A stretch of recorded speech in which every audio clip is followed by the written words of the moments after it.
ঈমান।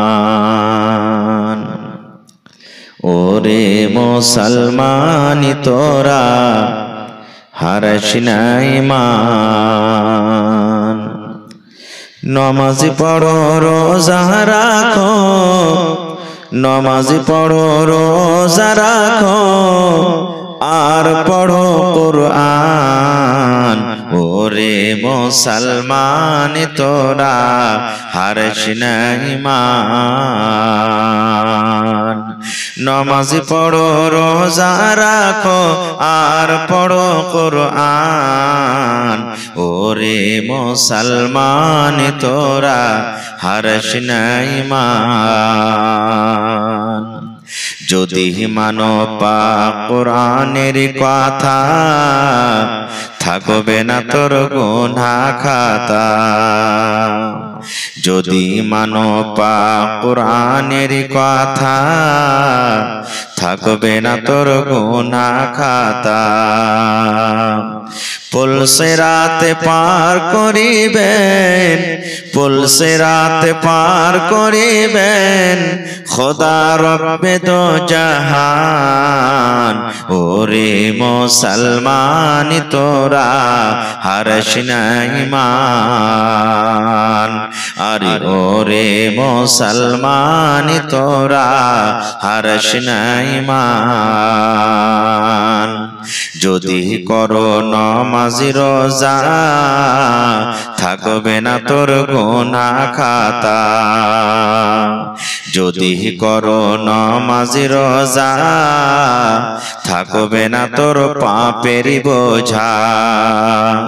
নমাজ হবে সঙ্গের সাথী, নমাজ হবে সঙ্গের সাথী। রোজা হবে তোর হাতের রুমাল। ওরে মুসলমান তোরা হারাইস না ঈমান। কি করে কি আমল করলে একাই আলী একাই যাবি। কি করে কি আমল করলে একাই আলী একাই যাবি।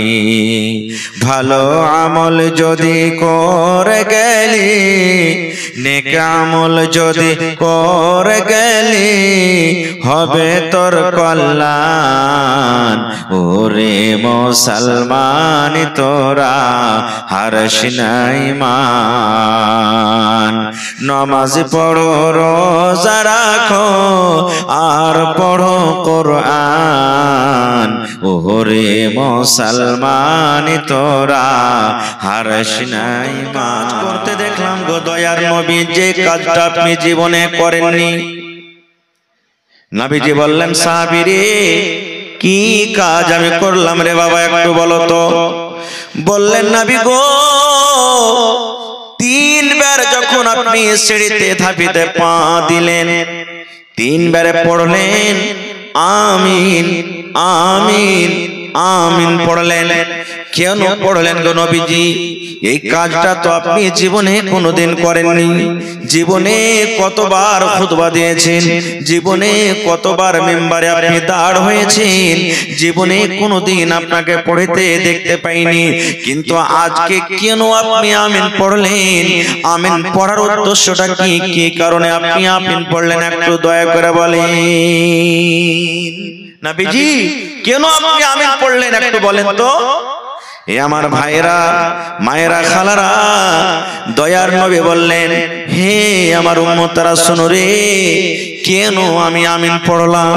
আমি যখন এই মিম্বারের প্রথম ধাপিতে সিঁড়িতে যখন পা দিলাম, আল্লাহ রাব্বুল আলামিনের ফেরেশতা, যেই ফেরেশতা আমার কাছে মাঝে মাঝে আসেন, যেই ফেরেশতা কোরআন নিয়ে আমার কাছে আসে, যেই ফেরেশতা দ্বীনের কথা নিয়ে আসে, যেই ফেরেশতা আমার কাছে আল্লাহর শরীয়ত, আল্লাহর বিধান নিয়ে আসেন, তার নাম হলো জিবরিল আলাইহিস সালাম।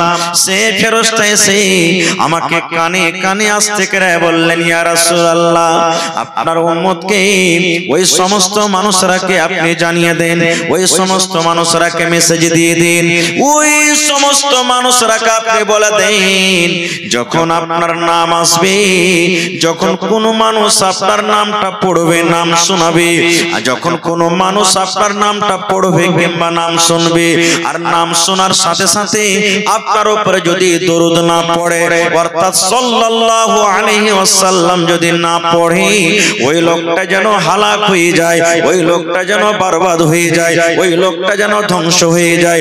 তখন আমি পড়লাম আমিন আমিন, মানে আল্লাহ তুমি কবুল করো। তাহলে বোঝা গেল যে আপনি যখন নবীর নাম শুনবেন তখন কি পড়িতে হবে? জোরে বলেন, শিখালেন কি পড়িতে হবে?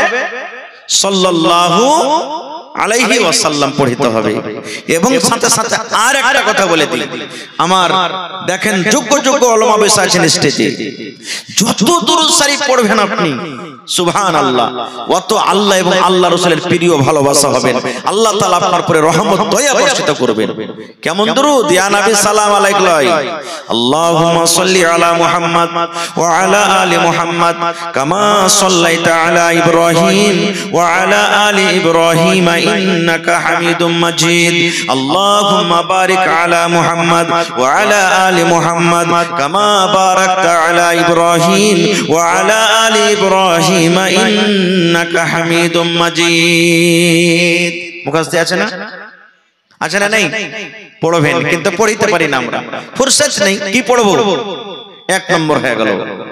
দুই নম্বরে নবীজি বললেন, হো আমার সাহাবীরা তোমরা শুনো রে, দুই নম্বর সিঁড়িতে যখন আমি পা দিলাম, ধাপেতে যখন পা দিলাম, আল্লাহর ফেরেশতা জিবরিল আমিন আমার কানে কানে এই কথাটা বললেন, ইয়া রাসূলুল্লাহ, আল্লাহর নবী গো, আপনি আপনার উম্মতকে মেসেজ দিয়ে দেন, আপনি আপনার উম্মতকে খবর দিয়ে দেন, আপনি আপনার উম্মতকে শুনিয়ে দিন, যারা রমজান মাস পেল, রোজার মাস পেল, এই যে 12 মাসে আল্লাহ এক মাস রোজার মাস দিয়েছেন, যে মাসটাতে আমাদেরকে রোজা রাখতে হবে, একটা বেটা ছেলেকে রোজা রাখতে হবে, একটা বেটা ছেলেকে রোজা রাখতে হবে, যে পাগলা লয় দিবানা নয়, শরীর স্বাস্থ্য ভালো আছে, কোনো বেমারি নাই, ওই সমস্ত মানুষরাকে রোজা রাখতে হবে। দয়ার নবী বললেন, যে আমার উম্মতরা রোজার মাস পেল, আর রোজার মাস পর রোজার মাসকে হেলা ফেলা করে কাটিয়ে দিল, রোজা রাখলো না রে, রোজা রাখলো না, তারাবির নামাজ পড়লো না, জিকির আজকার করলো না, কোরআন তেলাওয়াত করলো না, রোজা রেখে নিজের এক বছর জীবনের গুনাহটাকে maaf করতে পারলো না, আল্লাহ তাবারক ওয়া তাআলার ফেরেশতা বলছেন, নবীজি আপনি বলে দেন, ওই লোকটা যেন হালাক হয়ে যায়, ওই লোকটা যেন বরবাদ হয়ে যায়, ওই লোকটা যেন ধ্বংস হয়ে যায়, ওই লোকটা যেন হালাক হয়ে যায়। নারে তাকবীর।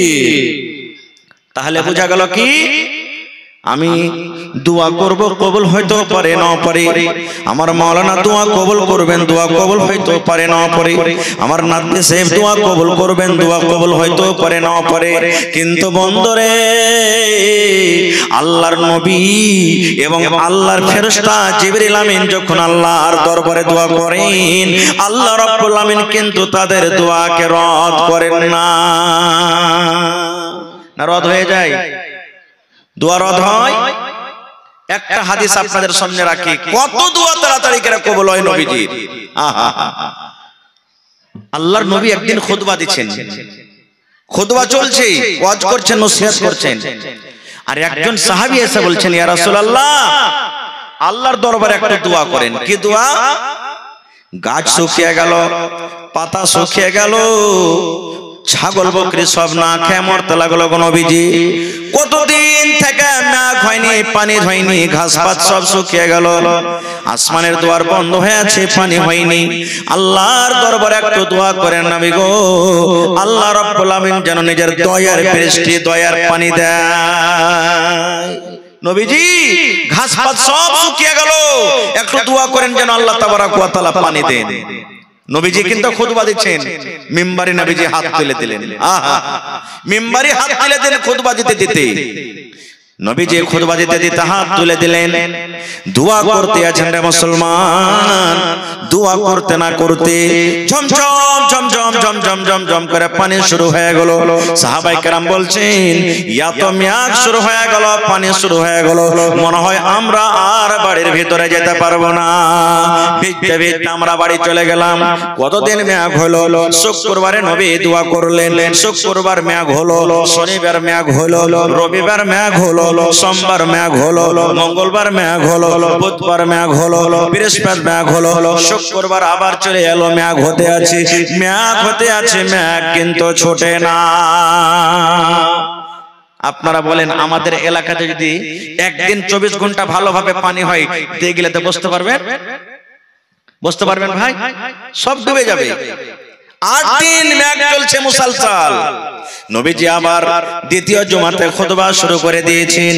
ওই যে সাহাবী প্রশ্ন করেছিলেন, ওই কিংবা কোন একটা সাহাবী বললেন, ইয়া রাসূলুল্লাহ, আল্লাহর নবী গো, গত জুমাতে আপনি পানির জন্য দোয়া করেছেন গো নবীজি।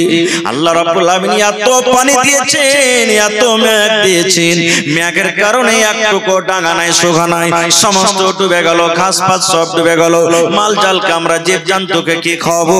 আল্লাহর দরবারে একটু দোয়া করে দেন, আল্লাহ রাব্বুল আলামিন যেন এই পানিকে বন্ধ করে দেন। নবীজি আবার সেই খুতবার মাধ্যমে হাত তুলে দিলেন আর হাত তুলে দোয়া করলেন, আল্লাহুস সামাদ। যেমনই দোয়া করা সঙ্গে সঙ্গে পানি বন্ধ হয়ে গেল।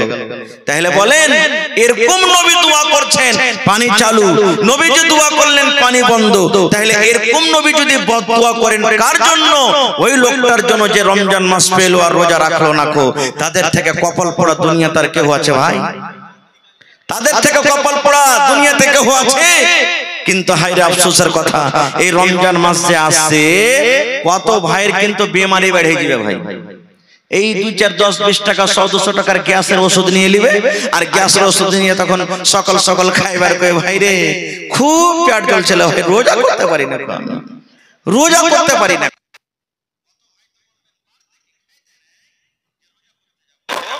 কত ভাই দিনের বেলাতে সিগারেট টানবে, বিড়ি টানবে, পান খাইবে, মুখ লাল করে, কেউ হোটেলে খাইবে। ওকে যদি বলেন তো কি কইবে? আল্লাহকে দেখে ডরাই না তো মানুষকে দেখে ডরিয়ে কি করবো? কত বড় বদনসিব! কার কি নেবেন? একটা মাওলানার কি নেবেন আপনি? ইমামের কি নেবেন? কিচ্ছু নিতে পারবেন না। দয়ার নবী বদদোয়া করেছেন, আল্লাহর ফেরেশতা আমিন পড়েছেন, বদদোয়া করেছেন, আল্লাহ যে রোজা রাখলো না, ওই জন্য ধ্বংস হয়ে যায়, হালাক হয়ে যায়, বরবাদ হয়ে যায়। আজকে আমরা নবীর কথার পরে ভরসা রাখতে পারি না, নবীর প্রতি ঈমান রাখতে পারি না। একটা বুখারী শরীফের হাদিস, একজন কালো ধরনের মহিলা নবীর পরে কত বিশ্বাস রাখতো জানেন? মির্গিওয়ালা পেশেন্ট দেখেছেন আপনারা? মির্গির রোগী দেখেছেন? মির্গির রোগী দেখবেন, মানুষ আগুন পানি থাকতে গেলে বেমারিটা জোর করবে। একজন কালো ধরনের মহিলা, দেখতে কালো, বুড়ি মানুষ, আল্লাহ নবীর কাছে এসেছেন। আসার পর কি বলছেন? আল্লাহর নবী গো, আল্লাহ রাব্বুল আলামিন আমাকে একটা রোগ দিয়েছেন গো নবীজি, একটা বেমারি দিয়েছেন। কি বেমারি? আমার কাছে মির্গির রোগ আছে, আমার কাছে মির্গির অসুখ আছে গো নবীজি।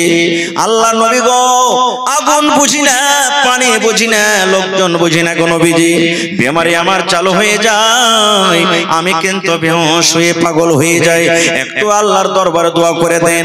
আমার বিশ্বাস আছে, দেখেন মহিলার কেমন কথা, আমার বিশ্বাস আছে, আমার ঈমান আছে, আপনি হলেন আল্লাহর নবী, আল্লাহর দরবারে যদি আপনি দোয়া করেন, আল্লাহ রাব্বুল আলামিন আপনার দোয়া কবুল করবেন, আল্লাহ রদ করবেন না। কি দোয়া নবী গো? নবী গো, আমি একটা মহিলা মানুষ, আল্লাহ রাব্বুল আলামিন আমাকে মির্গির বেমার দিয়েছেন গো নবীজি, একটু আল্লাহর দরবারে আমার জন্য দোয়া করে দেন, আল্লাহ রাব্বুল আলামিন আমার যেন এই বেমারিটাকে দূর করে দেয়। আপনারা যেমন মসজিদ করে ইমাম সাহেবকে 500, 1000, 2000 দিলেন, বা এমনি বলছেন একটা ইমাম সাহেব দোয়া করে দেন যাতে এই অমুক জনা মুসিবত আছে, মুসিবত দূর হয়ে যায়। আজকে আপনি দান করবেন, মাওলানা আমার মা কি বাপ কি দাদু দাদি মুসিবত আছে যেন দূর হয়ে যায়, করেন কি করেন না? সেই মহিলা বলছেন, ইয়া রাসূলুল্লাহ, একটু আল্লাহর দরবারে আপনি দোয়া করেন যেন আল্লাহ আমার এই মুসিবতটাকে দূর করে দেয়, মির্গির বেমারিটা দূর হয়ে যায়। ভাইরে এবার নবীজি কি বলছেন দেখেন, রে আল্লাহর বান্দি আমি তোমার জন্য দোয়া করব, আল্লাহ হয়তো তোমার বেমারিকে ভালো করে দিবেন, কিন্তু বান্দিরে শুনো তার আগে তোমাকে আমি দুইখানা অপশন দিচ্ছি, দুইখানা আমি তোমাকে রাস্তা দিচ্ছি। এক নম্বর অপশন, আল্লাহ যে তোমাকে বেমারি দিয়েছে, তোমার কাছে যে মির্গের রোগ আছে রে বান্দি, তুমি যদি সবর করো, তুমি যদি ধৈর্য ধরো, আল্লাহ তোমাকে বেমারি দিয়েছে, তুমি যদি সবর করো, সবর করার কারণে আল্লাহ রাব্বুল আমিন তোমাকে জান্নাত দান করবেন, তুমি জান্নাতের ভিতরে চলে যাইবা। আর যদি তুমি বলো যে না দোয়া করে দেন আমি যেন ভালো হয়ে যাই, তাহলে আমি নবী আল্লাহর দরবারে দোয়া করতে গেলে হয়তো আল্লাহ আমার দোয়া কবুল করবেন, তুমি ভালো হয়ে যাইবা। তাহলে কি চাও তুমি? তুমি দুনিয়াতে ভালো হয়ে বাঁচতে চাও, তাহলে আমি দোয়া করে দেব। আর তাহলে সবর যদি তুমি করো, এই বেমারির পরে সবর করো, ধৈর্য ধরো, তাহলে আল্লাহ রাব্বুল আমিন তোমাকে কিয়ামতের দিন জান্নাত দান করবেন। কি চাও তুমি? নবীজি দুটো অপশন দিলেন, তুমি দুনিয়াতে ভালো হয়ে থাকতে চাও, আমি নবী দোয়া করে দেব, হয়তো তুমি ভালো হবে। আর না হলে আল্লাহ যে তোমাকে বেমারি দিয়েছে, তুমি সবর করতে পারো, তাহলে আল্লাহ তোমাকে জান্নাত দান করবে। তুমি আল্লাহ জান্নাত নিবে না দুনিয়াতে ভালো হয়ে থাকতে চাও? এই জামানার আমরা মানুষ হতাম, কি বলতাম, মাওলানা দোয়া করে দেন জান বাঁচলে লাখ পাই। কিন্তু ওরে সুবহানাল্লাহ, কেমন মহিলা বলছেন ইয়া রাসূলুল্লাহ, আল্লাহর নবী গো দুনিয়াতে আমি ভালো হয়ে থাকতে চাই না গো নবীজি, আমি সবর করব, আমি ধৈর্য ধরব। আল্লাহ জামাকে রোগ দিয়েছেন, আল্লাহ জামাকে বেমারি দিয়েছেন, আমি সবর করব, আর সবর করে আমি আল্লাহর জান্নাতে আমি যাইব। কিন্তু নবী গো একটু আপনি আমার জন্য দোয়া করে দেন, বেমারি ভালো হওয়ার জন্য নয়, আল্লাহ জামাকে রোগটা দিয়েছে, রোগটা যেন দূর হয়ে যায় এই জন্য নয়, এই জন্য দোয়া করে দেন নবী গো। আমি একজন মহিলা মানুষ, আমি একজন নারী মানুষ, আমি রাস্তা দিয়ে হাঁটছি, হাঁটতে হাঁটতে হাঁটতে হাঁটতে হয়তো আমার রোগটা উঠে গেল, আমি পানিতে হাঁটছি, হাঁটতে হাঁটতে হয়তো আমার রোগটা উঠে গেল, আগুনের পাঞ্জরা আমি রান্না বান্না করছি, হয়তো আমার রোগটা উঠে গেল, মানুষ যখন গ্রামে বসে আছে দরকার হিসাবে আমি কোনো কামে গেলাম, হয়তো আমার রোগটা উঠে গেল। আল্লাহর নবী গো আপনি জানেন আমি একটা মহিলা মানুষ, আমার রোগটা যখন উঠে যায় আমার হোশ বুদ্ধি কিন্তু সব হারিয়ে যায়, আমার কোনো মাথাতে কোনো হোশ থাকে না, বুদ্ধি থাকে না। আল্লাহ নবী গো আমি বেহুশে জমিনে পড়ে থাকি, আমি বুঝতে পারি না আমার মাথাতে কাপড় আছে কিনা, আমি বুঝতে পারি না আমার সিনাতে কাপড় আছে কিনা, আমি বুঝতে পারি না আমার পেটে কাপড় আছে কিনা। আল্লাহর নবী গো আমি বুঝতে পারি না যে আমি পর্দাশীলা হয়ে আছি কিংবা বেপর্দা হয়ে আছি। একটু আল্লাহর দরবারে আপনি দোয়া করে দেন, আমার কাছে যখন রোগটা আসবে, আমার বেমারিটা যখন উঠবে, তখন যেন আমি পর্দাশীলা হয়ে থাকি নবী গো, বেপর্দা যেন না হয়ে যায়। সুবহানাল্লাহ। দেখেন এ আমার মায়েরা খালারা, এতে একটা সবক পেলেন আপনারা। সেই মহিলা ছিলেন কেমন, যে পর্দাশীলা হয়ে থাকার জন্য রোগ আছে, পর্দাশীলা হয়ে থাকবে এই জন্য নবীকে দোয়া করতে বলছেন। আর আজকে আমার মারা, বহিনারা, দিদিরা, নানিরা বেপর্দা হয়ে ঢং ঢং ঢং ঢং ঢং ঢং করে বাড়ি থেকে বের হলো, বাজারে গেল, রাস্তাতে গেল, কত কামে গেল, পর্দার সাথে কোনো মতলব নেই, পর্দার গর্দা উড়িয়ে দিল। ভাই আমি অধিকার যাব না কো। শেষ কথা, রমজান মাস যারা পেল আর রোজা রাখলো না, ওই লোকটা যেন হালাক বরবাদ হয়ে যায়। কে দোয়া করেছেন? নবী দোয়া করেছেন। এই জন্য নিয়াত করেন, আল্লাহ আগামী মাস যে সামনে কয়েকদিন পর রমজান আসছে, আল্লাহ রমজানের একটা রোজা যেন না ছুটে, সহি সালামত সত্য রোজা করতে পারে, আল্লাহ তার দিয়ে আমাদেরকে তৌফিক দাও, আল্লাহুম্মা আমিন। 3 নম্বরে নবীজি ধাপিতে পা দিলেন, ধাপিতে পা দেওয়ার পর নবীজি বললেন, ও আমার সাহাবীরে, আমি 3 নম্বর ধাপিতে যখন পা দিলাম তখন পড়লাম আমিন। এই জন্য আমি আমিন পড়লাম। আল্লাহর ফেরেশতা জিবরিল আমিন আমার কানে কানে আস্তে করে বললেন, ইয়া রাসূলুল্লাহ, আপনি আপনার উম্মতকে জানিয়ে দেন, খবর দিয়ে দেন, যাদের বাড়িতে মা বাবা বেঁচে আছেন, ওরে সুবহানাল্লাহ। এটাই হলো আমার হাদিসের পয়েন্ট। যাদের মা বাবা বেঁচে আছেন, মা বাবা দুজনেই বেঁচে আছেন, কিংবা মা একজন আছেন কিংবা বাবা একজন আছেন, মা বাবা বাড়িতে আছে, আছেন মা বাবার সেবা যত্ন করে, মা বাবাকে রাজি করে, মা বাবার খিদমত করে, মা বাবার মনটাকে জয় করে নিজের গুনাহকে মাফ করতে পারলো না, মা বাবাকে রাজি করে দুনিয়া থেকে যেতে পারলো না, ওই লোকটা যেন হালাক হয়ে যায়, ওই লোকটা যেন বরবাদ হয়ে যায়, ওই লোকটা যেন ধ্বংস হয়ে যায়। মা ছাড়া দরদে হবে নাই রে দুনিয়ায়, মার মতো দরদে কেহ নাই। মা ছাড়া দরদে হবে নাই রে দুনিয়ায়, মার মতো দরদে কেহ নাই। হায়রে আমার দরদিনী আদরিনী মা, দুঃখে সুখে তুমি আমায় দিলা সান্ত্বনা। হায়রে আমার দরদিনী আদরিনী মা, দুঃখে সুখে তুমি আমায় দিলা সান্ত্বনা। বুকেতে জুড়াইয়া আমায় দিত হাত বুলাই রে দুনিয়ায়, মার মতো দরদে কেহ নাই। মা ছাড়া দরদে হবে নাই রে দুনিয়ায়, মার মতো দরদে কেহ নাই। আমি ব্যথা পাইলে দেখতাম মায়ের চোখে পানি, রাত সাদা কাছে কাছে ডাকতো জাদুমণি। আমি ব্যথা পাইলে দেখতাম মায়ের চোখে পানি, রাত সাদা কাছে কাছে ডাকতো জাদুমণি। মায়ে আমার জন্য করলেন দোয়া আল্লাহর দরগায় রে দুনিয়ায়, মার মতো দরদে কেহ নাই। মা ছাড়া দরদে হবে নাই রে দুনিয়ায়, মার মতো দরদে কেহ নাই। নারে তাকবীর। তাহলে মা বাবার খিদমত করতে হবে। আল্লাহ তাআলা কোরআনে বলছেন, ওয়াবুদুল্লাহ ওয়ালা তুশরিকু বিহি শাইআ।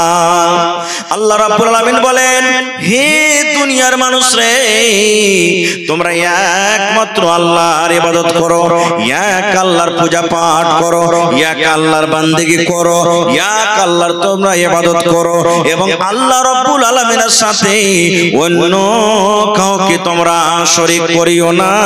এটা হলো আল্লাহর হক একটা বান্দার উপরে, বান্দির উপরে। আল্লাহর এটা হক যে তোমরা একমাত্র আল্লাহর ইবাদত করবে, বান্দাগি করবে, এবং আল্লাহ রাব্বুল আলামিনের সাথে অন্য কাউকে শরীক করবে না। এইবারে 2 নম্বরে আল্লাহ রাব্বুল আলামিন বলেন, হে দুনিয়ার মানুষ, তোমরা আমার হক আদায় করার পর, তোমরা আমার ইবাদত বান্দাগি করার পর, তোমরা আমার পূজা পাঠ করার পর, ওয়া বিল ওয়ালিদাইনি ইহসানা, তোমরা মা বাবার সাথে ভালো ব্যবহার করবে, তোমরা মা বাবার সাথে হসন সলুক করবে, তোমরা মা বাবার আদর করবে, মা বাবার তোমরা কথা মতন চলবে, মা বাবার তোমরা খিদমত করবে। ওরে সুবহানাল্লাহ, এই আয়াত আমরা কি বুঝতে পারলাম? আল্লাহ তাবারাক ওয়া তাআলা মা বাবার মাকাম মারতাবাকে কত উঁচা করে দিয়েছেন যে নিজের ইবাদত বান্দাগির পর আল্লাহ তাবারাক ওয়া তাআলা মা বাবার জিকির করেছেন যে তোমরা মা বাবার তোমরা খিদমত করো, খিদমত করো। সুবহানাল্লাহ। ভাই আমার, মাতা পিতা আমাদের দুজন বাড়িতে আছে। এই মজলিসে কত লোকের মা বেঁচে আছেন, কত লোকের আব্বা আছেন, কত লোকের মাতা পিতা দুজনই আছেন। আমরা বুঝতে পারি না যখন বেঁচে থাকে যে কত বড় মা বাপ একটা আল্লাহর দেওয়া নিয়ামত। বুঝতে কখন পারি? যখন দুনিয়া থেকে চলে যাই। একটা কিমতি জিনিস যখন দুনিয়া থেকে চলে যায় তখন আমরা পারি। জীবনে আপনার বেঁচে থাকা কালে একবার করে জীবনে আসবে, আর হারিয়ে যেতে গেলে 3টা জিনিস এমন আছে আপনি জীবনে ওকে আর কিন্তু পাবেন না, খুঁজে পাবেন না। 10 ব্যাটারির লাইট দিয়েও যদি খুঁজেন তো পাবেন না। তার মধ্যে একটা হলো কি? মা বাপ। মা বাপ দুনিয়া থেকে যদি একবার চলে যায়, ঘুরিয়ে পাবো ভাই? জোরে বলেন, পাবো ঘুরিয়ে? আল্লাহ যে আপনাকে রূপ দিয়েছে, সৌন্দর্য দিয়েছেন, এই রূপটা যদি একবার চলে যায় ঘুরিয়ে পাবো? পাওয়া যাবে না। আল্লাহ তাবারাক ওয়া তাআলা আপনাকে যে জওয়ানিটা দিয়েছেন, জওয়ানিটা যদি একবার পার হয়ে যায় একে ঘুরিয়ে পাবো? আর পাওয়া যাবে না। তিনটা জিনিস মানুষের জীবনে এমন কিমতি এমন দামি, একবার যদি চলে যায় জীবনে আর ওকে ঘুরিয়ে পাওয়া যাবে না। একজন সাহাবী এসে নবীকে বলছেন, ইয়া রাসূলুল্লাহ, আমার মা বাপ দুজনই হয়তো বাড়িতে আছেন, আমি মা বাবার সন্তান ছেলে, আমার আখলাক, আমার চরিত্র, আমার ব্যবহারের সব থেকে হকটা কে রাখে? আমি কার সাথে বেশি ভালো ব্যবহার করব, মায়ের না বাবার? আমার উপরে কার বেশি হক, মায়ের না বাবার? এমন প্রশ্ন করে দিলেন নবীজিকে, হুজুর আমার ব্যবহারের, আমার চরিত্রর কে বেশি দাবিদার? আমি কার বেশি সেবা করব? আমার উপরে কার বেশি হক, মায়ের না বাবার? এই মায়েরা খালারা শুনেন, দয়ার নবী বললেন, উম্মুকা, তোমার মার হক। কার হক বললেন? বাপের বললেন না বাবার? মায়ের বললেন উম্মুকা, তোমার মায়ের হক। এবারে সে সাহাবী আবার প্রশ্ন করে দিলেন, আল্লাহর নবী গো, এক নম্বর আপনি মায়ের হক দিয়ে দিলেন গো নবীজি, দুই নম্বরে বলেন তো এবার কার হক আমার পরে রয়েছে? দয়ার নবী আবার বলে দিলেন, উম্মুকা, তোমার মায়ের হক। কয়বার হইল? আবার প্রশ্ন করে দিলেন সে সাহাবী, ইয়া রাসূলুল্লাহ, দুইবার মায়ের হক দিয়ে দিলেন, এবার তিন নম্বরে আমার পরে কার হকটা রয়েছে গো নবীজি বলেন তো? দয়ার নবী আবার বলে দিলেন, উম্মুকা, তোমার মায়ের হক। কয়বার দিলেন? এবার চার নম্বর আবার প্রশ্ন করে দিলেন, ইয়া রাসূলুল্লাহ, এবার কার হকটা বেশি রয়েছে আমার পরে? দয়ার নবী বললেন, সাহাবী রে, আবুকা, তোমার বাবার হক। তাহলে তিনবার হয়ে গেল মায়ের হক, উম্মুকা, উম্মুকা, উম্মুকা, তোমার মায়ের হক, তোমার মায়ের হক, তোমার মায়ের হক। আর একবার নবী বললেন, আবুকা, তোমার বাবার হক। বলবেন, হাজী মাওলানা, আমি তো ছেলে পিলাকে কত কষ্ট করে, রোদ বাতাস কত কষ্ট করে ওর জন্য খাইটা আনি, কত মাদ্রাসা করি, কত মিস্ত্রি করি, মজদুরি করি, খেতে বাড়ি করি, কত কষ্ট করে ছেলে পিলাকে আমি লুঙ্গি দিই, পায়জামা দিই, কাপড় দিই, মাছ দিই, ডিম দিই, সব কিছু দিই, আর আমার হকটা ফির একবার হলো, আর তার মায়ের হকটা বাড়িতে বসে বসে তিনবার হয়ে গেল। কারণটা কি? প্রশ্ন আসছে না, আসে না? সুবহানাল্লাহ। সবাই জানছেন এখানে বুদ্ধিজীবী মানুষ, হোস্টিয়ার মানুষ আছেন। এ মুসলমান, মায়ের বাচ্চা যখন দুনিয়াতে আসে যত কষ্ট হয়, বাবার কিন্তু দুনিয়াতে অত কষ্ট হয়েছে? পেটে বাচ্চা মায়ের থাকে না বাপের পেটে থাকে? কার পেটে থাকে যে ভাই? সুবহানাল্লাহ। আহা হা, নুরুদ্দিনের মা বেমারি হালাতে আছেন, 800 টাকা দিয়েছেন নাকি? 800 টাকা দিয়েছেন, বেমারি হালাতে আছেন। আমি দোয়া করে দিয়েছি আমার খালার জন্য, এবং হাজী সাহেব দিয়েছেন। তাও কি দিয়েছেন? হাজী সাহেব কি দিয়েছেন? 1000 টাকা দিয়েছেন আমার হাজী সাহেব, মাশাআল্লাহ। তার জন্য আমি দোয়া করে দিচ্ছি। ভাই আমি সময় নেব না, চতুর্বেদী সাহেবের আসার টাইম হয়ে গেছে, আমি 10 মিনিট আপনাদের কাছে সময় নেব। আর তাহলে এই যে দোকানদার আমার ভাইরা যত লোক দোকান দিয়েছেন, 100, 200, 10 পিস করে কিছু টাকা দিয়েছেন আমার ভাইরা। এবার বলবেন, মুসলমান মওলানা, মায়ের কেন হকটা বেশি হয়ে গেল, বাবার কেন হক কমে গেল? এই মুসলমান, আল্লাহ রাব্বুল আমিন বলেন, হে দুনিয়ার মানুষ রে, তুমি যখন তোমার মায়ের পেটে ছিলে, তোমার মা কষ্টর পর কষ্ট সহ্য করে তোমাকে জন্ম দিয়েছেন, এবং 2 বছর পর্যন্ত তোমার মার দুধ চুষে চুষে খেয়েছো তুমি। না খাইনি ভাই? খেয়েছি না খাইনি? ওরে সুবহানাল্লাহ। জানেন, যেদিন আমি আপনি মায়ের পেটে ছিলাম, মায়ের দিন যাচ্ছে না রাত যাচ্ছে, মা কিন্তু আর বুঝতে পারে না। মাস হয়ে গেল, 2 মাস হয়ে গেল, হায়রে মায়ের উল্টি, মায়ের বমি, মা দুটা ভালো করে খানা খেতে পারে না, মা চলাতে কষ্ট, মায়ের বসাতে কষ্ট, মায়ের পেশাবে কষ্ট, মায়ের পায়খানাতে কষ্ট, মা বাড়িতে কাম কাজ করতে পারে না, হায় মায়ের কষ্ট। এই মুসলমান, মায়ের কত কষ্ট আপনারা জানেন। সারাদিন মা কাম কাজ করলেন, কাম কাজ করার পর বাড়ির সমস্ত লোককে মা খানা দিয়ে দিলেন। মা খাবার খাইয়ে মা সন্ধ্যাবেলাতে দুটা ভাত নিয়ে, থালিতে রুটি নিয়ে, ভুজা নিয়ে মা খেতে বসেছেন। এমন টাইমে, এমন সময়তে মায়ের পেটে এমন একটা হুড়া দিয়ে দিলাম, মায়ের পেটে এমন একটা লাত দিয়ে দিলাম, মায়ের পেটে একটা এমন জোরে গুতা মেরে দিলাম। হায়রে আমার দরদিনী মা, মা কিন্তু বেশি কাতর হয়ে গেলেন। ওই মা সারাদিন না খাওয়া মানুষ, শরীরটা কত ক্লান্ত হয়েছে, দুটা খাবো বলে খানা নিয়ে বসেছে, কিন্তু এমন জোরে পেটে হুড়া দিয়ে দিলাম আল্লাহ, মা বেশি কাতর হয়ে গেলেন। ওই সারাদিনের না খাওয়া মানুষ নিজের চোখেতে পালঙ্গে দেওয়ালে হেলানা দিয়ে চোখ দিয়ে ঝরঝর ঝরঝর করে পানি ঝরিয়ে ঝরিয়ে মা রাতটা কিন্তু কাটিয়ে দিলেন। ওরে সুবহানাল্লাহ। ঠিক 8 মাস 9 মাস পর যখন আমি আপনি দুনিয়াতে এসেছি, মার ব্যথা উঠে গেছে, মা হাও মা করে চিৎকার করছি, এমন জোর করে কাঁদছি, ওরে আল্লাহ। মা নিজের বেদনা, নিজের ব্যথাটাকে স্বামী ছাড়া অন্য কাউকে বলতে পারে না, জোর জোর করে কাঁদতে পারে না। মা আল্লাহর দরবারে দোয়া করছে, রব্বুল আলামিন আমার সন্তান দুনিয়াতে আসবে, আল্লাহ এমন জোরে জোরে ব্যথা হয় আমি মা হয়ে সহ্য করতে পারি না, আল্লাহ তুমি আমাকে সহ্যর তৌফিক দাও, আল্লাহ যেন আমি ধৈর্য ধরে রাখতে পারি তার তৌফিক দাও। হে রব্বুল আলামিন, ওই টাইমে মায়ের একটা এমন ব্যথা আছে, মা আল্লাহর দরবারে দোয়া করেন, আল্লাহ জি আমার মরে যাওয়া ভালো, কিন্তু এরকম ব্যথা আমি সহ্য করতে পারি না। এবারে আমি আপনি দুনিয়াতে যখন এলাম, হায়রে মায়ের এত কষ্ট, মনে হয় জিহাদের ময়দানে যেমন মানুষরা লড়াই করতে করতে, যুদ্ধ করতে করতে যেমন রক্তে রক্তিত হয়ে যায়, মা ওই মতো কিন্তু রক্তে রক্তিত হয়ে যায়। এবারে সুবহানাল্লাহ, দুনিয়াতে যখন এলাম, মা আমার আপনার লালন পালন করতে লাগলেন।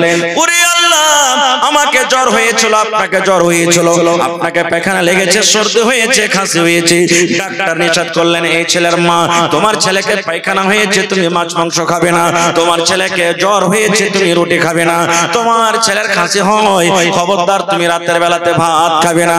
আমাকে জ্বর হয়েছিল, আপনাকে জ্বর হয়েছিল, আমাকে খাসি হয়েছিল, আপনাকে খাসি হয়েছিল। এই সমস্ত কষ্ট মা সহ্য করেন, বাবা সহ্য করে না। এই জন্য আল্লাহ রাব্বুল আলামিন নবী বলেছেন, উম্মুকা উম্মুকা উম্মুকা, তোমার মায়ের হক, তোমার মায়ের হক, তোমার মায়ের হক। আর একবার বললেন আবুকা, তোমার বাবার হক। নারে তাকবীর। তো ভাই আমার, এই দেখেন শেতাবুর রহমান ভাই মা বাবা শ্বশুর শাশুড়ির জন্য সুবহানাল্লাহ 1500 টাকা দান করেছেন। আর একটা হাদিস বলছি আপনাদের সামনে, আমার সময় খুব শেষ, তারপরে আমি একটু কালেকশনের দিকে যাব। ইচ্ছা ছিল কিছু বলবো আপনাদের সামনে, কিন্তু সময় সাথ দেয় না ভাই। মা বাবার যদি আপনি আমি সেবা করি, তাহলে দুনিয়াতে আপনার দোয়া আল্লাহ কবুল করবেন। কে দোয়া কবুল করবেন? জোরে বলেন। এই বিশ্বাস আছে না? নাই বিশ্বাস আছে ভাই? আহা হা, যাদের মা বাপ হারিয়ে গেছে আপনাদেরও রাস্তা আছে। একজন সাহাবী বলছেন, ইয়া রাসূলুল্লাহ, মা দুনিয়াতে নাই, হঠাৎ করে মারা গেছে, মা কবরে চলে গেছেন, মা থাকলে সেবা করতাম, তাইলে মা যে কবরে চলে গেল, মায়ের জন্য কিছু করতে পাবো না নাকি? আল্লাহর রাসূল বললেন, সাহাবী, মা তোমার কবরে চলে গেছে, মা থাকলে তুমি সেবা করিতে, মা তোমার নাই, দুনিয়াতে কবরে চলে গেছেন, মায়ের জন্য তুমি দান করো, সাদকা করো, খায়রাত করো। তুমি যদি মা বাবার জন্য দান করো, আল্লাহ রাব্বুল আমিন তোমার দানটাকে মা বাবার কবরে পৌঁছে দিবেন। এটা যারা মা বাপ মরে গেছে তাদের জন্য।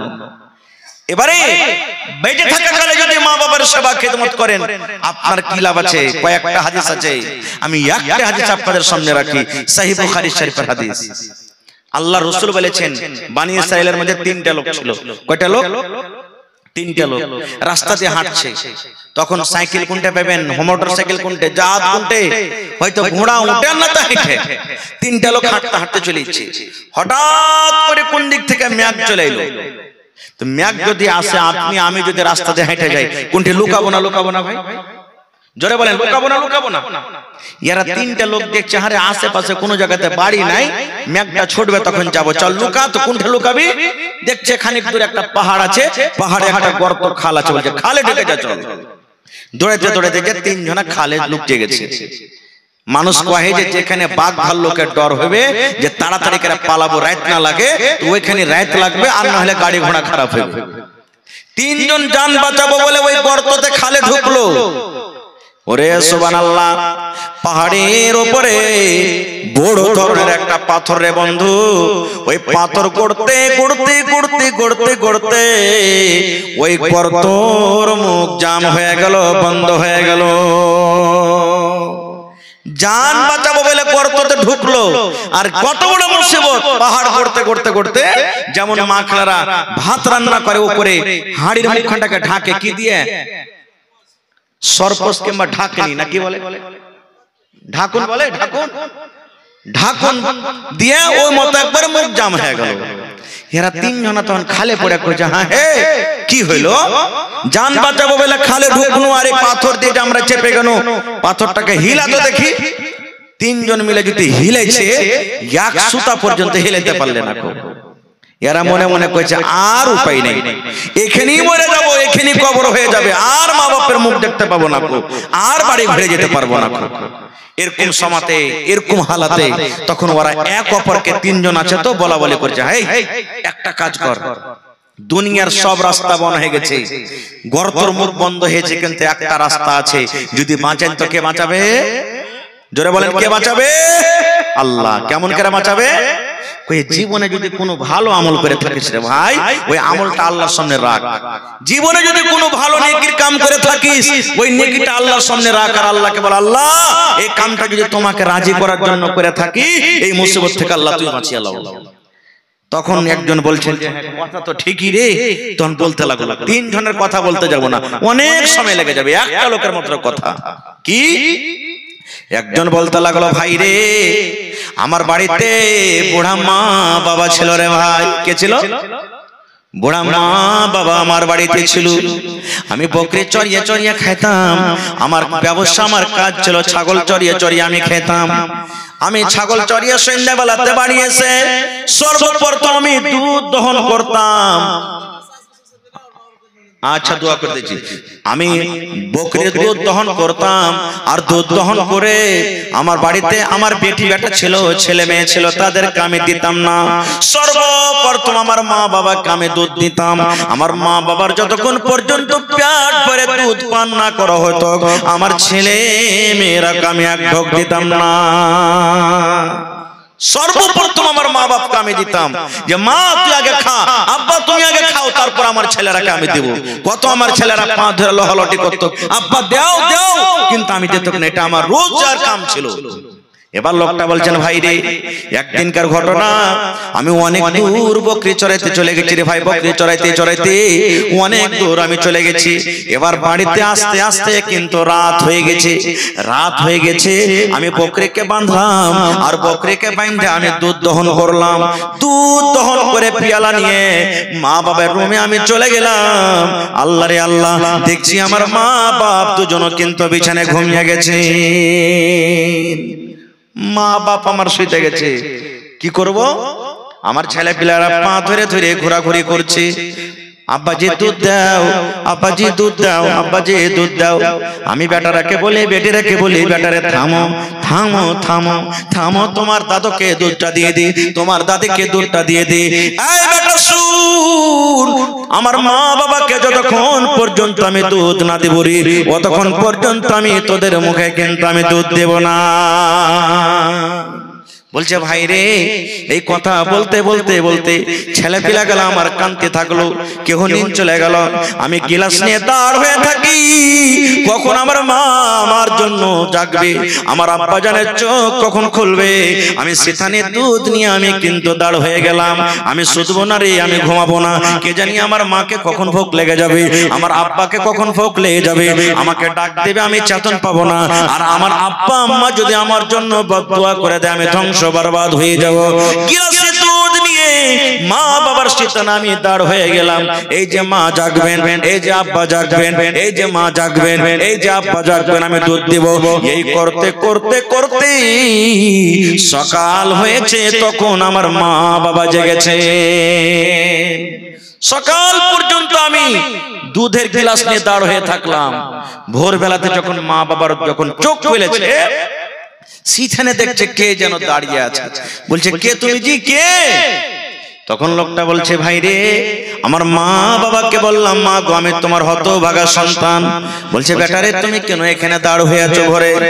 বলছে মা আমি অনেক দূর আজকে বকরি চড়াইতে চলে গেছিলাম, বাড়িতে আমার আসতে লেট হয়েছে। আমি দুধ দহন করে যদি আসছি দেখছি তোমরা ঘুমিয়ে গেছো, আর আমি এক গ্লাস নিয়ে দাঁড় হয়ে আছি, কখন তোমরা জাগবে, কখন তোমাদেরকে আমি দুধ দেব। কিন্তু মা তোমরা না জাগছো, আমি না তোমাদেরকে দুধ দিতে পারছি। মা গো গোটা রাত আমার কেটে গেল, আমি এই শীতে দুধ নিয়ে দাঁড়িয়ে আছি। ওরে ভাই আমার দেখেন কেমন মা বাবা। ওরে সুবহানাল্লাহ। লোকটা বলছেন ভাই রে আমার মা এই কথা শুনে আমাকে এরকম ভাবে বলছে বেটারে আয় আয় তুই আমার কোলে একবার আয়, আমার বুকে বুকে তুই একবার লেগে যা। এবার বুকে বুকে মায়ের লেগে গেলাম। মা সুন্দর করে আমাকে দোয়া দিলেন, এই রব্বুল আমিন আমার ছেলে আপনার জন্য যা করেছে, আমার ছেলে আমার জন্য যা করেছে, আমি মা খুশি হয়ে গেছি, মা আমি রাজি হয়ে গেছি। আল্লাহ তুমি আমার ছেলের উপরে তুমি রাজি হয়ে যাও। এই রব্বুল আমিন আমার ছেলে যদি দুনিয়ার কোনো মুসিবতে পড়ে যায়, দুনিয়ার যদি কোনো পেরেশানিতে পড়ে যায়, আল্লাহ জি ওই আমার ছেলেকে দুনিয়ার মুসিবত থেকে তুমি উদ্ধার করে নিও। এবার লোকটা বলছেন আল্লাহ এই কাজটা যদি আমি তোমাকে রাজি করার জন্য, তোমাকে সন্তুষ্ট করার জন্য করে থাকি, আল্লাহ তুমি এতখানি পাথর হটিয়ে দাও যেন আকাশে আমরা দেখতে পাই, আকাশটা দেখতে পাই। যে পাথর তিনজন মিলে হটাতে পারলো না, যেমনই নিজের ঘটনাটা বয়ান করা। আল্লাহর রাসূল বলেছেন পাথরটা হটতে হটতে হটতে তিন ভাগ করে এক ভাগ মুখ থেকে পাথর হইতে গেল। আকাশ দেখতে পেলে কিন্তু এখনো বাড়ার চান্স নেই, বাড়াইতে পারবে না। কি বুঝলেন হাদিস থেকে, ঘটনা থেকে কি বুঝলেন? মা বাবা একটা এমন বড় নিয়ামত, যদি মা বাবার সেবা যত্ন করেন, মা বাবার যদি নেক দোয়া যদি আপনি আমি পেয়ে যাই, ভাই দুনিয়া আখিরাত ধন্য হয়ে যাবে। দয়ার রাসূল বলেছেন মা বাবা রাজি আল্লাহ রাজি, মা বাবা নারাজ আল্লাহ নারাজ। তবে হ্যাঁ প্রত্যেক কথা কিন্তু মা বাবার শুনতে হবে না, যেটা শরীয়ত বিরোধী কাজ, যে কাজ করতে গেলে গুনাহ হবে, যে কাজ করতে গেলে পাপ হবে। আল্লাহর কোরআন বলছেন যে ওয়াইন জাহাদাকা আলা আন তুশরিকা বিহি মা লাইসা লাকা বিইলম ফালা তুতিহুমা। এমনই তোমাকে মা বাবা কাজ করার আদেশ করছে যে কাজটা করলে শিরক হবে, গুনাহ হবে, পাপ হবে, যেটার ব্যাপারে তোমাকে ইলম নেই, জ্ঞান নাই। আল্লাহ বলছেন এরকম কাজ তোমাকে করতে হবে না। আমি 2 মিনিটের একটা ঘটনা আপনাদের সামনে রাখছি। হযরত ওমর রাদিয়াল্লাহু তাআলা আনহুর জামানাতে যখন ওমর ফারুক খলিফা ছিলেন, সুবহানাল্লাহ, একদিন রাতের বেলাতে হাঁটছেন, গাছটা করছেন, কোন বাড়িতে কে মুসিবতে আছে, কোন বাড়িতে কে না খেয়ে আছে, কোন বাড়িতে কার কোন পেরেশানি আছে, এই দেখার জন্য রাস্তা দিয়ে হাঁটছেন। ভেষ বদলে রাস্তা দিয়ে হাঁটছেন, দেখছেন হাঁটতে হাঁটতে একটা বাড়িতে মা বেটির আওয়াজ আসছে, ঝগড়া করছে, এরকম মনে হয়েছে ঝগড়া হয়েছে। হযরত ওমর রাদিয়াল্লাহু তাআলা আনহু মুসলমানের রাজা আমিরুল মুমিনিন বলছেন ব্যাপার কি, এত রাতে মা বেটির আওয়াজ আসছে বাড়িটা থেকে, কারণটা কি? এবার কান লাগিয়ে দিলেন, কি কথা বলছে এরা? মা বেটিকে বলছেন বেটি রে দুধে তুমি পানি মিলিয়ে দাও রে বেটি, দুধে তুমি পানি মিলিয়ে দাও। দুধে পানি মিলাইতে গেলে দুধটা বেশি হয়ে যাবে, টাকা আমরা বেশি পাবো, ওজনটা বেড়ে যাবে। এই জন্য বেটি রে দুধে তুমি পানি মিলিয়ে দাও। মা বলছেন বেটিকে বেটি দুধে তুমি পানি মিলিয়ে দাও। বেটি কি বলছেন জানে, মা গে এটা কাজ আমি করতে পারবো না গে মা, এই কাজটা আমার দ্বারাতে করা হবে না। বলছে কেন পারবি না রে বেটি, কেন তুই এই কাজটা করতে পারবি না? বলছে মা গে উমর রাদিয়াল্লাহু তাআলা আনহু যিনি আমাদের রাজা, যিনি আমাদের মুমিন আমির, উনি বলেছেন যে দুধটা হলো আল্লাহ রাব্বুল আলামিনের পক্ষ থেকে জান্নাতের একটা খুব বড় দেওয়া নিয়ামত। এই জন্য দুধে পানি মিশাল করতে গেলে পাপ হয়ে যাবে, গুনাহ হয়ে যাবে। মা গো আজকে আমি দুধে পানি দিতে পারবো না, মা আমি দুধে পানি দিতে পারবো না। তখন মা বলছেন বেটি রে তুই যে বলছিস যে দুধে পানি দিতে পারবো না, ওমর ফারুক নিষেধ করেছেন, তো ওমর ফারুক কি এখন এখানে আছে, তোমাকে কি দেখতে পাবে? বলছে মা গো ওমর ফারুক এখানে না থাকতে গেল, ওমর ফারুক না দেখতে গেল, একজন দেখছেন যার নাম হলো কে আল্লাহ আমি কিন্তু দুধে পানি দিতে পারবো না। বলার উদ্দেশ্য আরো কিছু কথা আছে, আমি যাব না ওদিকে। বলার উদ্দেশ্য হলো এই ধরনের যদি মা বাবা গুনার জন্য আদেশ করে, সে কথা আমাদেরকে শুনতে হবে, শুনতে হবে না কো, এতে কোন রকমের গুনাহ হবে না কো, পাপ হবে না। হ্যাঁ, দুধে পানি মিশাল করতে পারেন। বাড়িতে এক পোয়া দুধ আছে, 5টা ভাই বোন আছেন, দুধ জুটে না, একটু পানি মিশাল করে দিলেন খাওয়ার জন্য, নিজের বাড়িতে ব্যবহার করার জন্য, কিন্তু কাহাকে ধোঁকা দিয়ে ফাঁকি দিয়ে ওজন বাড়বে, বিক্রি করব, 1 কিলো দুধ আছে 1 পোয়া পানি দেব, 1 কিলো দেব, ওজন বেশি হবে, 1.5 কিলো দাম পেয়ে নেব। এটা হলো হারাম শরীয়তে, এটা আল্লাহ রাসূল নিষেধ করেছেন। ভাই মুসলমান, বলার মেলায় কথা আছে। তবে আজকে এই মজলিসে দান আলহামদুলিল্লাহ মেরে লোক করেছেন। শেষের বেলাতে আমি দেখি কোন আল্লাহর বান্দা আছেন যে নিজের মা বাবার প্রতি মহব্বত ভালোবাসা রাখেন, যে নিজের মা বাপকে ভালোবাসেন। ভাই মারা গেছেন কিংবা দুনিয়াতে বেঁচে আছে, আল্লাহ রাসূল বলেছেন যে যা 3টা আমল এমন আছে, ইজা মাতাল ইনসান, মানুষ যখন মরে যায় সমস্ত আমল তার বন্ধ হয়ে যায়, ইল্লা মিন সালাসা, 3টা আমল ছাড়া। 3টা আমল এমন আছে যে আপনার মরার পর কবরে কিন্তু নেকি পৌঁছতে থাকে, বন্ধ হয় না। তার মধ্যে একটা হলো কি, নেককার সন্তান, নেককার আওলাদ, নেককার বেটা বেটি। এই যে আপনারা দিনদার নেককার সন্তান মা বাবার বসে আছেন, আপনি যদি মা বাবার জন্য দান করেন, এই দানটা আল্লাহ তাআলা আপনার কবরে পৌঁছে দেয়। দেখি গত রাতের আগা রাত্রে আমি একটা জালসাতে ছিলাম বাউরা সোনালিতে, একজন মহিলা বেনামিতে 1 লক্ষ টাকা দান করলেন, মসজিদের জালসা। সুবহানাল্লাহ। একজন ভাইকে বললাম কেউ আল্লাহর বান্দানে জমিন দিবেন না, একজন মাওলানা 2 কাঠা জমিন দান করলেন। 2 কাঠা, কেউ 1 লাখ, কেউ 2 লাখ, কেউ 5 লাখ। গত বছর আগা বছর একটা জালসা করলাম খড়বড়িতে, একজন আল্লাহর বান্দা মসজিদের জন্য 7,95,000 টাকা নগদ আমার হাতে ক্যাশ দিলেন জালসাতে। আল্লাহুস সামাদ। তো দেখি আজকে আমার কোন ভাই কোন দাদি নানি এমন আছেন এই মসজিদের জন্য 1 কাঠা কিংবা 1 ডিসমিল জমিন গালা দান করতে পারবেন না? দেখি জমিনদার মেলায় লোক আছেন। সুবহানাল্লাহ। আল্লাহ রাসূল সাহাবীদেরকে বললেন মসজিদের সামনে একটু ফাঁকা জমিন আছে, নবীজি বললেন এই জমিনটা কিনে যে মসজিদে লাগাবে আল্লাহ তাবারাক ওয়া তাআলা তারকে জান্নাত দান করবেন, জান্নাতে চলে যাবে। কেমন আছো? ওসমান গনি দাঁড় হয়ে গেলেন, ইয়া রাসূলুল্লাহ আমি এই জমিনটাকে যত টাকা লাগবে কিনে মসজিদে লাগিয়ে দেব। আল্লাহুস সামাদ, নবীজি তার জন্য জান্নাতের ঘোষণা করে দিলেন। ভাই আমার, দেখি কোন আল্লাহর বান্দা আছেন আজকে এই মাহফিলের মধ্যে মসজিদের জন্য 1000 ইট দান করতে পারবেন? দেখি কোন আল্লাহর বান্দা আছেন 100 সেফটি বালু দান করতে পারবেন, 100 সেফটি গিট্টি দান করতে পারবেন, কেউ 1 কুইন্টাল রড দান করতে পারবেন। এবং মা বাবাকে স্মরণ করে দেখি কোন আল্লাহর বান্দা আছেন 50 ব্যাগ সিমেন্টের আমি আবদার করলাম আপনাদের কাছে। কেউ 1 বড়া, কেউ 2 বড়া, কেউ 5 বড়া, কেউ 10 বড়া, কেউ 20 বড়া, কেউ 25 বড়া, এই করে করে 50 বড়া সিমেন্টের আবদার করলাম। দেখি কোন আল্লাহর বান্দা আছেন নিজের মা বাবার জন্য বেঁচে আছে কিংবা মারা গেছেন, 50 ব্যাগ সিমেন্টের আমি আবদার করছি। দেখি কোন আল্লাহর বান্দা আছেন এবং 500, 1000, 2000 করে যা পারবেন, যেটা যে ভেবে এসেছেন আল্লাহর রাস্তে সবাই দিবেন, কেউ ঘুরে যাবেন না। 10 মিনিটে নিজের নিজের দানটাকে দিয়ে দেন। ভাই আমার সময় শেষ হতে যাচ্ছে, চতুর্বেদী সাহেব চলে আসছেন, তার মুখ থেকে আপনাদেরকে শুনতে হবে নতুন চেহারা। তবে দেখি আমার হাতে কয়েকটা লোক দান করে গেছেন, একজন 500, একজন 500, একজন আল্লাহর বান্দি মুসিবতে আছে, আমার মাওলানা বললেন 800 টাকা দান করেছেন, আমার হাজী সাহেব 1000 টাকা দান করেছেন। মাশাআল্লাহ, জাযাকাল্লাহ। রব্বানা যালামনা আনফুসানা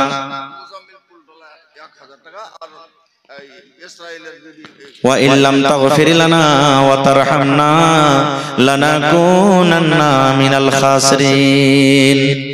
জি, রব্বানা আতিনা ফিদ দুনিয়া হাসানা ওয়া ফিল আখিরাতি হাসানাতাও ওয়া কিনা আযাবান নার। আল্লাহ 500 করে কয়েকজন দিয়ে গেল, আমার হাজী সাহেব 800 টাকা দিয়ে গেলেন। আল্লাহ মুজাম্মিল সাহেবের বাড়ি থেকে 1000 টাকা এসেছে রব্বুল আলামিন। আল্লাহ একজন তোমার বান্দি কাঁসার বদনা আল্লাহ চামচ দিয়ে গেছে, আল্লাহ আরো একজন 100 টাকা। আয় রব্বুল আলামিন, তোমার ঘরকে যারা ভালোবাসে আল্লাহ তারাকে ভালোবাসো। তোমার নবী বলেছেন মাম্বানা লিল্লাহি মাসজিদান বানাল্লাহু লাহু বাইতান ফিল জান্নাহ। আল্লাহকে রাজি করার জন্য, আল্লাহকে সন্তুষ্ট করার জন্য আল্লাহর ঘর যে মসজিদে ইবাদতখানা বানাবে, আল্লাহ রাব্বুল আমিন তার জন্য জান্নাতে ঘর বানাবে। এই আশা ভরসা নিয়ে আল্লাহ দেখো তোমার বান্দা বান্দিরাকে দান করে যায়। আল্লাহ তারকে দানকে তুমি কবুল করে নাও, মনের আশাকে আল্লাহ পুরা করো আমিন। দেখেন উসমান 5,000 টাকা দান করলেন, মোবাইলের ভিতরে অনলাইন ঢুকিয়ে দিয়েছে। নারে তাকবীর, মাশাআল্লাহ, জাযাকাল্লাহ, হায়াকাল্লাহ, বারাকাল্লাহ। আল্লাহ উসমান ভাই দেখো 5,000 টাকা আল্লাহ জমা করে দিলেন। 5 লক্ষ টাকা মনে করে তুমি কবুল করে নাও, মনের আশাকে আল্লাহ পুরা করো। যতদিন দুনিয়াতে বাঁচবে ঈমানের হালাতে রাখো, নেককার করে রাখো, দিনদার করে রাখো। হে রব্বুল আমিন, আত্মীয় স্বজন যারা কবরে চলে গেছেন, জানি না রে মাওলা তারা কবরে কি হালাতে আছে, আল্লাহ তাদের কবরে তুমি জান্নাতের বিছানা দিয়ে দাও। আরো একজন 500 টাকা, আরো একজন 200 টাকা, আরো একজন 100 টাকা করে গেল দান। এই দান কবুল করো তুমি সুবহান, পূরণ করো আল্লাহ তার মনের আরমান। ওগো আল্লাহ দয়াময়, তুমি কাদের গনি, ভবিষ্যতে পিলাইও নবীর হাতের পানি আমিন। আসেন ভাই, আজকে 5 মিনিট 10 মিনিটের মধ্যে নিজের নিজের দানটাকে দিয়ে দেন। যারা যারা বাকি আছেন ভাই, কেউ আল্লাহর রাস্তায় খালি থাকবেন না। কোন দানে কখন আল্লাহ রাজি হয়ে যাবে। কিতনি ছোটি होने की उसे हल्की ना जान, रब की बख्शिश के लिए कोई बहाना चाहिए। এই দেখেন আকমাল হোসেন সাহেব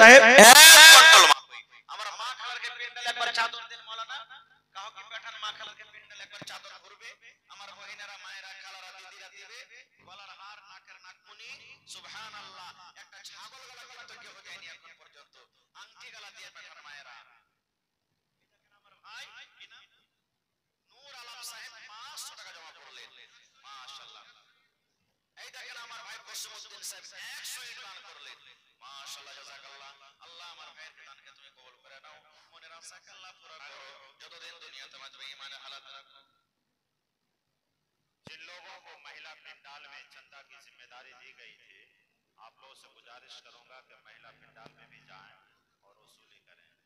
जिन लोगों को जिम्मेदारी दी थी महिला पंडाल में चंदा करने की, आप लोगों से गुजारिश करूंगा कि आप लोग जाएं और वहां से चंदा लेके आए।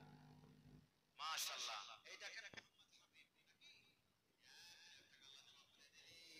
আল্লাহ দেখো তোমার উপরে কত বিশ্বাস, কত ভরসা। মা বাবা মনে হয় দুনিয়াতে নাই, কবরে চলে গেছি। এই আল্লাহ, দুনিয়ার খবর পাওয়া যায় কিন্তু কবরের কোনো খবর আসে না। আল্লাহ, মা বাবা যদি কবরে কোনো মুসিবতে থাকে, এই দানের বিনিময়ে আল্লাহ তার মুসিবতকে তুমি দূর করে দাও।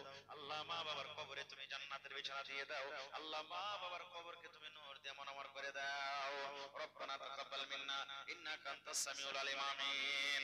জগতে আইলে তুমি কান্দিতে কান্দিতে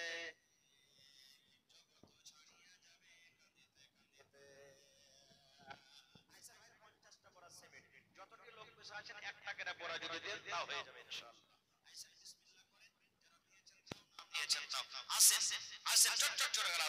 আল্লাহর ঘরের জন্য সুবহানাল্লাহ। তোর বান্দারে আজ হাত তুলেছে, তোর বান্দারে আজ হাত তুলেছে তোর দরবারে।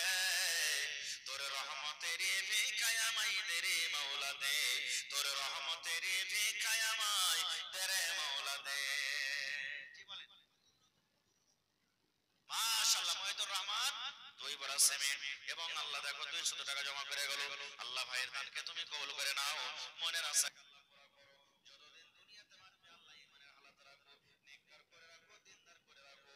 আল্লাহ আত্মীয় স্বজন যারা কবরে চলে গেছে তাদের কবরে তুমি জান্নাতের বিছানা দিয়ে দাও। মাশাআল্লাহ, মাশাআল্লাহ, দেখো আল্লাহ তোমার বান্দা মুজিবুর রহমান সাহেব আল্লাহ 5 বড় সেমিন, আল্লাহ 5 আর 2 7 হয়ে গেল। আল্লাহ 500 টাকা উপর থেকে দান করেছে আমার ভাই। আল্লাহ তার দানকে তুমি কবুল করে নাও। হাতে টাকাতে পয়সাতে বরকত দাও, রোজি রোজগারে বরকত দাও। আল্লাহ তুমি কামাইতে কামাইতে বরকত দাও। আল্লাহ ছেলে মেয়ে বাচ্চাকে আল্লাহ ভালো রাখো। যতদিন দুনিয়াতে বাঁচবে পাক্কা সাচ্চা তুমি নামাজি করে রাখো। মাশাআল্লাহ, আব্দুর রহিম আমার ভাইয়ের নাম। 2000 টাকা আল্লাহ মা বাবার জন্য দান করে দিলে রব্বুল আলামিন। আল্লাহ জি, আমেরিকার খবর পাওয়া যায়। কবর একটা এমন দেশ, কবর একটা এমন দুনিয়া, কবর একটা এমন জায়গা। আল্লাহ কতদিন হয়ে গেল মা বাপ কবরে চলে গেছে, আল্লাহ আজ পর্যন্ত মা বাবার কোনো খবর এলো না। আল্লাহ 2000 টাকা জমা করে গেল, আল্লাহ 2 লক্ষ টাকা মনে করে তুমি কবুল করে নাও। আল্লাহ মা বাবার কবরে জান্নাতের বিছানা দিয়ে দাও। 4 বড় আর 1 বড় যে 5 বড় করতেন ভাই, 5 বড় করতেন মাশাআল্লাহ। আল্লাহ দেখো তাবারক হোসেন, ইবারত হোসেন ভাই আমার এখানে তো এলো 5 বড় সিমেন্ট আল্লাহ হাজির করিল। ওগো আল্লাহ দয়াময়, তুমি গো রব্বানা মাফ করে দাও আল্লাহ জীবনের গুনাহ। আর দোয়া করি আল্লাহ তোমার দরবারে সুখ আর শান্তি দাও তুমি তার ঘরে। দানা পানি ফসলেতে উন্নতি দানিবে, সিল পাথর হতে আল্লাহ বাঁচাইয়ে নিবে। আমি পাপী গুনাহগার করি মুনাজাত, কবরে হাসরে আল্লাহ দিও গো নাজাত। আমিন আল্লাহুম্মা আমিন। আসেন ভাই তাড়াতাড়ি করে আসেন। মা খালা আপনাকে পেন্ডালে চাদর ঘুরছে মনে হয়, তো আপনারা চাদর ভর্তি করে করে যতদূর যে পারবেন দানগালা দিয়ে যাবেন। এবং শেষের বেলাতে যদি পারেন কোন আল্লাহর বান্দা, আল্লাহর বান্দি যে আমি 1 কাঠা 1 ডিসমিল জমিন দান করব, হয় ঢির জমিন হোক কিংবা মাঠে ঘাটে কোন জায়গাতে হোক, বিক্রি করে যা হবে টাকা মসজিদে লাগিয়ে দিবেন। দেখি কেমন আছে মোহাম্মদ আলহাজ 1000 টাকা আল্লাহ। আর আমার দুজন ভাই আল্লাহ 200 আল্লাহ 100 করে 200 দান করে দিয়েছে। আল্লাহ তোমাকে দেখেনি এক বলে বিশ্বাস করেছে রব্বুল আলামিন। আল্লাহ আমার ভাইয়ের দান তুমি কবুল করো। শাহাবুদ্দিন ভাই আমার আল্লাহ 500 টাকা দান, এই দান কবুল করো তুমি সুবহান আল্লাহ।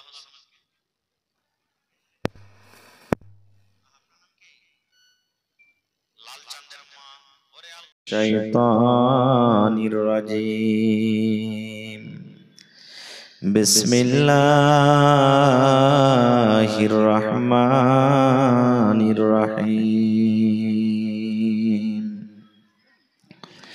ওয়া'বুদুল্লাহা ওয়া লা তুশরিকু বিহি শাইআ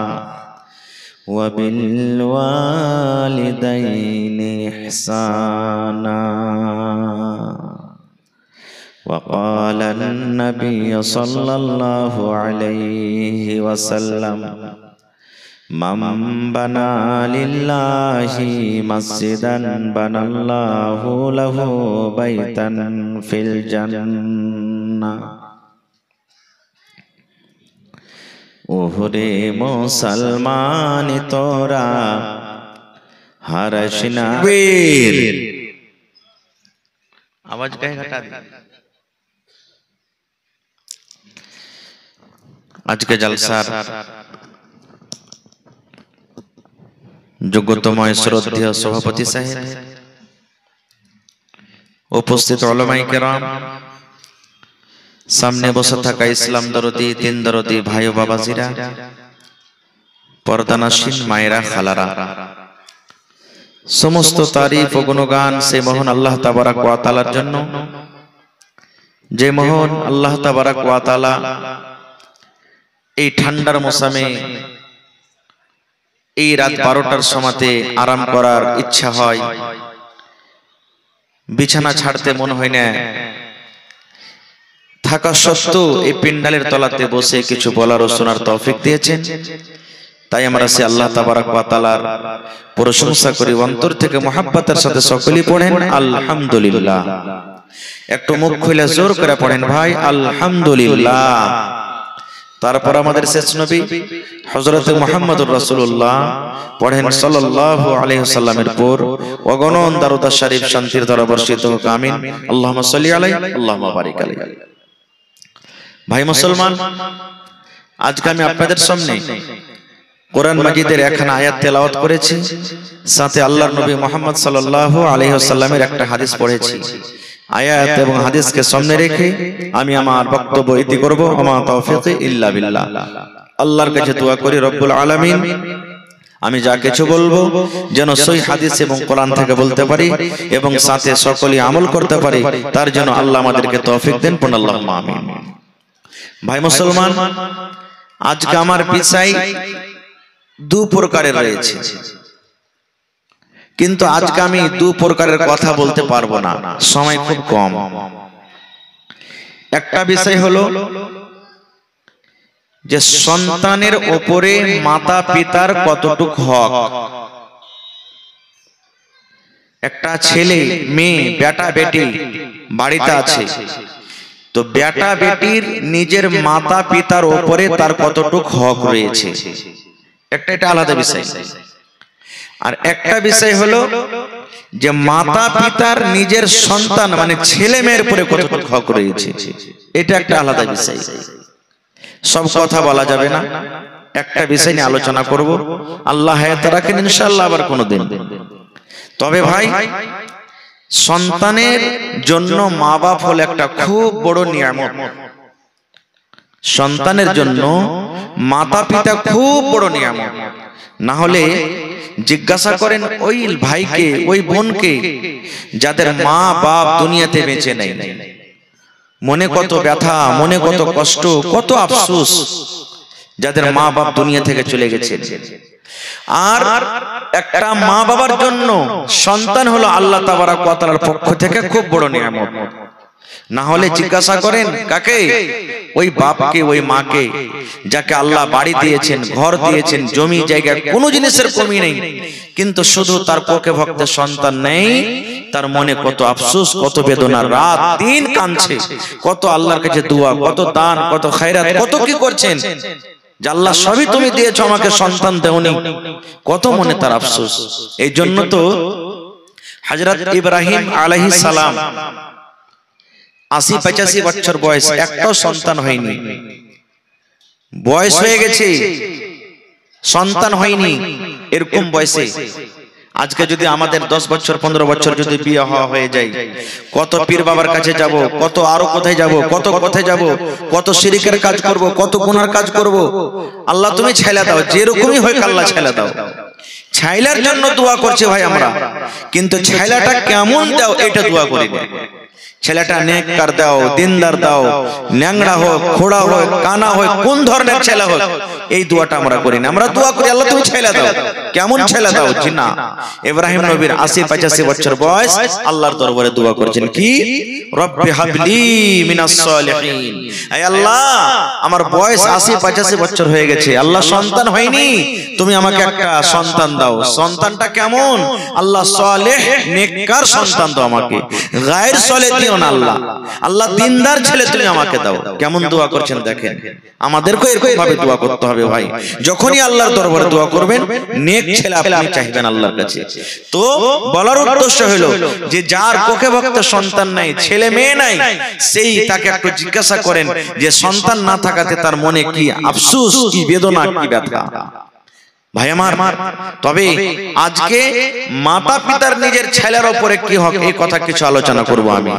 ছেলে মেয়েদের বেটা বেটির মা বাবার উপরে কি হক, সময় পেলে কিছু বলবো, না হলে অন্য কোনো জলসাতে। ইমাম সাহেব যেই জুম্মার দিনে যে জিনিসটার উপরে দাঁড় হয়ে খাড়ো হয়ে খুতবা দেন, আমরা কি বলি বলেন তো? একটু কথা বলেন ভাই আমার সাথে, কি বলি? মিম্বার। মিম্বারের উপরে কয়টা ধাপি আছে? 3টা না 4টে? হ্যাঁ, একটু কথা বলবেন ভাই, আমি যতক্ষণ থাকবো আপনারা জানেন। এই যে আপনার এলাকাতে আমাকে খুব ভালোবাসেন আলহামদুলিল্লাহ, মাইনঝালিতে কতবার আসা হলো, আবার সামনে এই 23 তারিখে আবার জালসা আছে। আল্লাহুস সামাদ, আল্লাহ হায়াত রাখলে ফের আসতে হবে, আপনারাও যাবেন ইনশাআল্লাহ। তো 3টা ধাপি আছে। প্রথম ধাপিতে নবীজি পা দিলেন, তখন পড়লেন আমিন। কি পড়লেন? কথা বলেন, কি পড়লেন?